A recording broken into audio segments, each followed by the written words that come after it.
Hi guys! In this video, I'm going to show you how to make a collage on Instagram story using your Android phone. Just keep on watching and let's get started.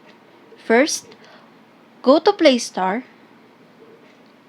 On the search bar, type SwiftKey.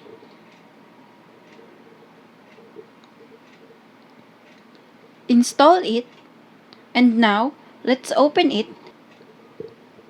A while ago, I enabled my SwiftKey keyboard into a default keyboard.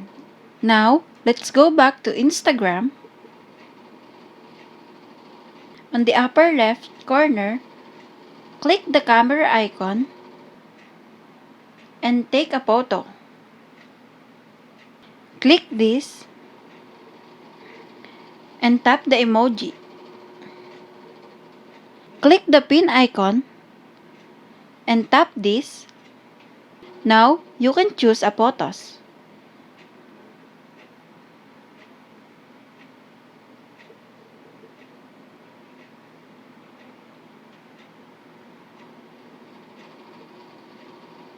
You can move them and you can resize them.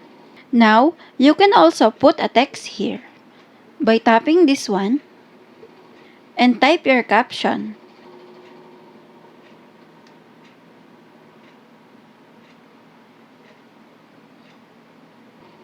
And that's it.